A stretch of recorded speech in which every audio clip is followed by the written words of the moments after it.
Breaking news. My people, you will thoroughly be shocked, just as I am. Heavy protests ongoing, in Enugu over our very own Reverend Father. You got me clearly. That's the one. Father Mbaka. Remember that Catholic Church has given him a mandate to go ahead and close the diocese immediately, and have warned all his followers or members that the church is closed till further notice as a result of the consequences of the actions he took. He said some things about Peter Obi that has not, gone down well with a lot of people, and it has become imperative, that he's cautioned since he's not a politician, and many of them, have been, especially Father Mbaka, has been seen along the political lines. Please don't forget to give us a thumbs up, like us, share, subscribe. Let's get all the details. Heavy protest in Enugu over closure of Mbaka'S Adoration Ministry grounds. Members of Adoration Ministry Enugu are currently protesting the closure of the church presided over by Reverend Father Ejike Mbaka.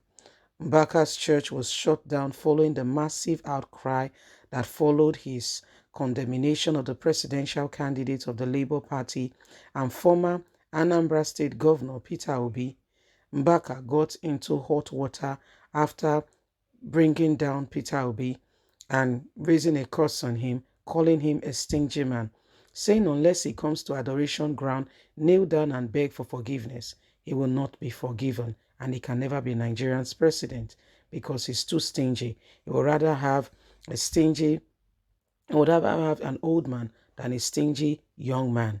Catholic faithful were banned from attending service at the church by the Catholic Bishop of Enugu Diocese, Most Reverend Kalitos Oniga.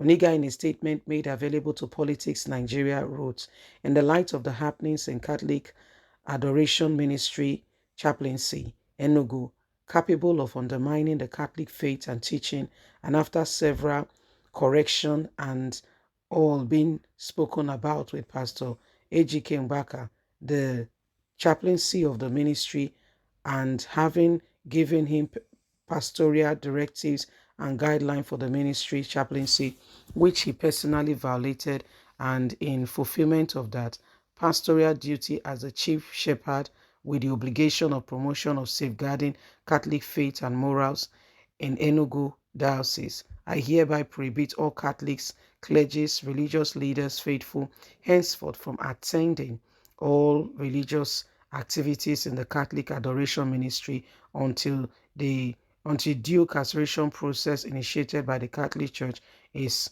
concluded. My decision is based on the fact that most of the teachings and utterance of Reverend Father Mbaka at the Catholic Adoration Ministry are not consistent with the teaching of the faith of the Catholic Church. However, in deference to the prohibition, hundreds of Mbaka's admirers troop the adoration ground in protest against the bishop's directives. Most of the followers who were with green leaves marched around the adoration ground.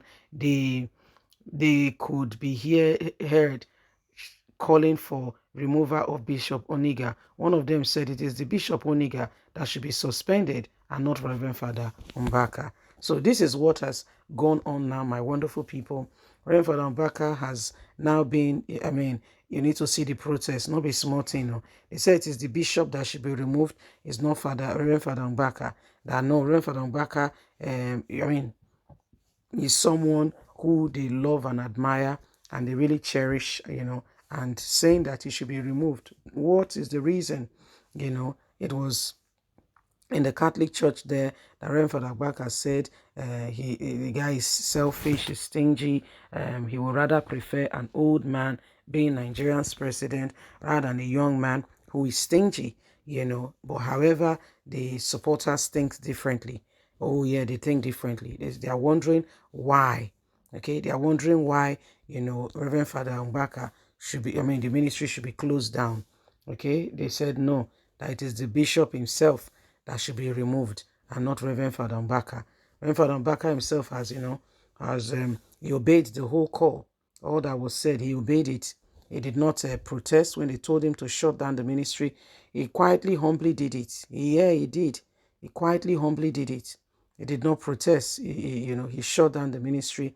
However, the resultant effect is quite different, because a lot of his supporters, are now shouting out that, nothing should happen to Reverend Father Mbaka. He should not be removed.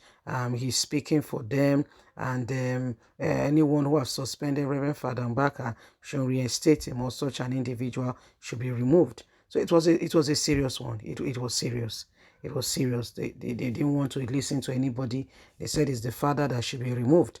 And all this started with the utterance Reverend Father Mbaka made about Peter Obi. Peter Obi is the candidate of the Labour Party, and why he was the governor of, Anambra State. Reverend Father Mbaka said Peter Obi visited, and why was it Peter Obi to donate to the ministry? Peter Obi said if there is a project, he will give to it, but he cannot drop government money. Even Bianca Ojukwu confirmed the fact that the stinginess you are talking about, the guy wants to do things that are for the people, government project, and things that will not cause problem and what have you. Bianca confirmed it, that while they were in the US, in Dallas, David, I beg your pardon, Peter Obi came, and Peter Obi was supposed to buy, he was supposed to go for,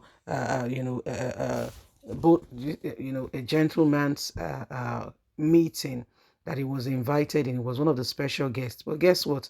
The guy went for a cheaper product of suits rather than the expensive one, saying the money that's the amount, the number of students in Nigeria that can possibly go to school with that amount, he would rather not do that.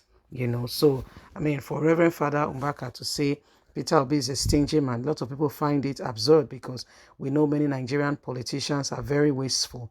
What they do is that they throw the money that belongs to the country that's not theirs, so they do all kinds of things with it. They've forgotten that they are only stewards. They were just given the responsibility, to hold on to that money. But guess what? They did other things. Yeah, they did other things, with the money. They did other things. And Peter Obi has chosen not to, follow in that regards. However, the resultant effect is that they call him a stingy man. Okay? They say, no, no, no. He should have thrown some money. He's a government official. Should have thrown some money around. You see? So these are some of the things that have gone on. And people are wondering, now, wow, how do we, understand this? Leave us a comment. God bless. Bye for now.